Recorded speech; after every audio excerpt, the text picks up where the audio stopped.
Ballyduff looking to get back into the county final again. Looking for a third final appearance in 4 years. Are Ballyheigue going to be able to turn the ball over? No, says the referee. It's a free for Ballyduff on the far side. You can see Killian Boyle there. Took a heavy knock in the first half and had to be patched up. Choppers, Quinlan on the far side, revving the crowd up, doing his bit. Big Ballyduff man, of course, and one of those spiritual leaders off the pitch. Yeah, most certainly. Here's Podge Boyle again.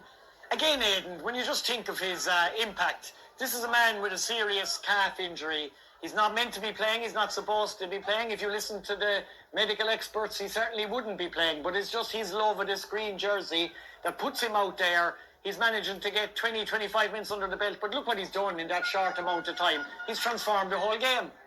He's going to look to put this one between the posts. Podge Boyle sticks it over the bar. 4 from play and a free from inside his own half. The left calf strapped within an inch of its life, holding up just fine. Now Ballyheigue looking for one last chance to try and get this back to a one-score game, or it's gone to 3 minutes at a time, so we have about 4 minutes left.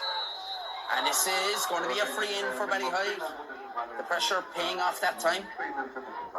So it's 7 points in it. So Ballyheigue, they need to rattle the net at least once anyway to get them back in with a chance here. Realistically, 2 goals needed, and even that won't be enough. So Phelim O'Sullivan's going to lob it in here now. Dangerous ball to deal with inside there. Oh, it's going to be a square ball against Eric Walsh. Coming back to 7 points is a huge lead as we enter the 3 minutes of added time. Ballyduff in control, totally deserving of the position they currently find themselves in. And they might not be finished on the scoring front just yet. Yeah, Jack Enright running through on that there now. Dylan Moriarty going over on it, but eventually won by Shamey Foran. And knocked up the line there. Michael Lee not able to get on the ball and just not able to make the impact today either that he made in the quarter-final last week. This one sent in towards Kieran Casey. And the referee is going to give a free to Ballyduff, I think. Yeah, I'm not too sure why. I didn't notice anything at the time. We can see, I think that's Dylan Moriarty that's down with possibly a cramp, I would say, by the looks of that. Chopper's probably not really doing much to help him there. He's still have to go away, I'd say. Couple of minutes of this one. So Podge Boyle in the middle of the field there now, looking to pretty much put this on ice. Puts it over the bar. And we would imagine about to make another county final appearance for Ballyduff. Pretty much looks like they have that spot booked now. Who will they be facing? Will it be the most successful team in history of the competition, Kilmoyley, or the reigning champions, Abbeydorney? We'll find that out come 7 o'clock. And Dylan Moriarty is going to come off with that cramp. He's going to limp his way to the sideline. Dylan Moriarty did an outstanding job, especially in the first half. He really settled his side into the game. Remember, it was 4-0 down. Moriarty, 3 frees in a row. Just got Ballyduff settled. Point from play as well. This one was sent in dangerously. Arrowed inside there. Shamey Foran has a strike. Shamey Foran buries it in the back of the net. Ah, magnificent finish by Shamey Foran. It might just be a consolation score now, but that was opportunistic. That was electric. That was superb. Brilliant from Shamey Foran. Superb goal. So Dara Quinlan driving it long now, and Podge Boyle is underneath this one. Up goes Michaeline as well. Podge Boyle just gives a little flick. Is there anything he can't do at this stage? Kieran O'Carroll puts it over the bar. He deserved the score. He's been on and off like you said, John, but look at that outside of the boot by Podge Boyle. Luka Modric in the middle of the field there, flicking it in towards Kieran O'Carroll. Yeah, there isn't much more to be said about Podge Boyle and his impact in this game. How would he play Aidan if he was fully fit? That's the question. I think he's playing better since he got the injury. Here's Phelim O'Sullivan. Phelim is going to arrow it in again. Dangerous one inside. Flicked into the back of the net by Eric Walsh. Brilliant finish. Off the helmet of Dara Quinlan. So absolutely brilliant flick by Eric Walsh there. Let's have a look at it again. Phelim O'Sullivan flicked the delivery inside. Is there a sting in the tail? Unbelievably. Eric Walsh. Well, facing the other way, just on a back flick. They have to turn this over now. Ballyduff went short. They didn't want to concede the long puck out. It's too little too late for Ballyheigue. Ballyduff are back in the county final again. Their fourth county final appearance in 5 years as they look to make amends for last year's defeat in the decider against Debbie Dorney.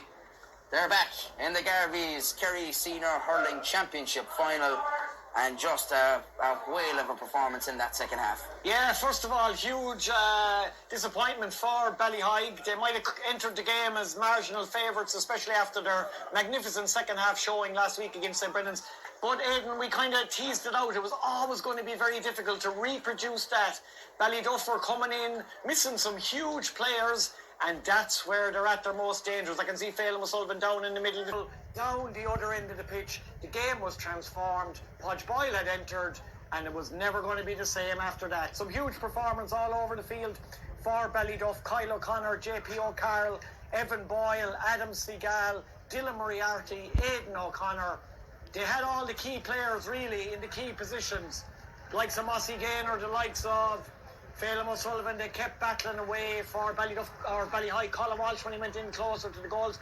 I suppose I'd love to give the player of the match to somebody else. I'd love to give it to Aidan O'Connor. I'd love to give it to Adam Seagal. But I think when all is said and done, the reason Ballyduff are in the county final is Podge Boyle. Once again, he's our Clubber TV player of the match, even though he might only have played 25 minutes in. Great stuff, Podge Boyle. We'll see if we can get a hold of him.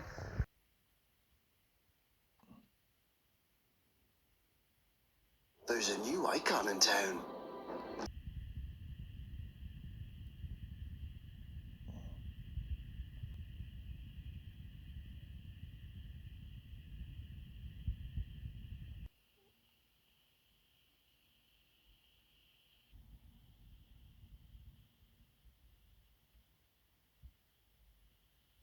Pretty good return. Yeah, we put up a great battle without him. When he came on in, that gave us the lift like the last day. He really fucking ups the standard, and it's a pleasure playing on the same field as this man beside me. Just, I suppose, before he came on, like, you were leading it, to be fair to you. The younger players were standing up. Yourself, you were having a brilliant game on the far side there. Adam Seagal through the middle as well. A lot of work being done. I think all the backs came up with fantastic credit as well today. You really stood up, and of course, when you have someone of his calibre coming off the bench, it helps. But a big day for you as a young group to stand up as well. Yeah, the boys put up a great shift. We were rowed off by everyone. 5 or 6 points from there as well. One thing you should never do with Ballyduff is write us off, because the boys of Ballyduff are always there. Great stuff. Podge, I might come to you there. What exactly can you do during a week from last week to this week, with kind of minding yourself and getting yourself in somebody's shape to come on and make an impact? Did you take much part in training during the week? No, I didn't train at all. He actually brought a watt bike down to the pitch, and that's what I did Wednesday night. I didn't puck the ball this week. That's a fact. Yeah, I was told I was out for 3-4 months, but sure, we'll take no notice of that. There's only 2 more weeks left to go. I suppose you can assess it after that. I'm in a bit of bother again, so we'll see how it goes. Look, it's amazing. It's your 4th final in 5 years, I think. Obviously, you're looking to probably change the conversion rate and that aspect, but to be making semi-finals pretty much like annually, getting into finals so often as you do, look, it's a long time for you. In fairness, 2017 feels like a lifetime ago. This lad next to me here was fairly young the last time Neil's film was lifted by a Ballyduff man, so yeah, look, he must be really hungry now to get back and make amends for last year. Oh, the hunger's definitely there. Like, the boys have won minors down 2 rounds, but they don't really matter if you don't back it up and win senior when you become older. Like, they have to be hurting. We're all hurting from last year, but especially now these young fellas, they have no medal yet, like. So they should be bursting their balls for the next 2 weeks, get everything right, and we'll see how we go. Look, the hunger is definitely there in Ballyduff.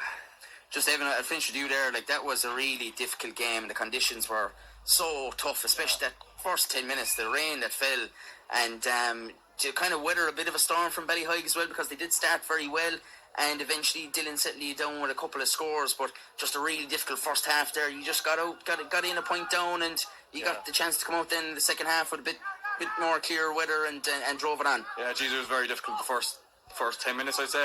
Jesus, our Ballyheigue came with a great intensity. We couldn't live with it for the first couple of minutes.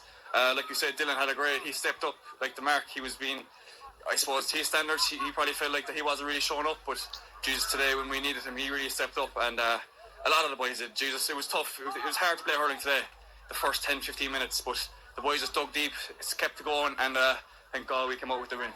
Look, that's absolutely, Podge. Yeah. A shout out to Dahi Tyrrell. It's his first senior game playing. He hadn't even played a challenge game with the seniors this year, and he was trying to throw into the deep end today, and he worked his bollocks off. And Stefan Kerry came on, another young fella, got 2 points. Then a shout out to him. Yeah, got a great score as well against Carter when he came on with his first touch. So, look, you're making great impact off the bench yourself. You got 6, so it's 8 points altogether off the bench. So, you know, you have it going in there. I think it's a squad game, isn't it? And the squads are probably thin enough this year through one reason or another in all parishes. So, to have that coming off the bench must be a big plus for you. Oh, a big plus, yeah. Like, we trust all these young fellas coming in, like, and you can see, like, when they come in, they make a difference.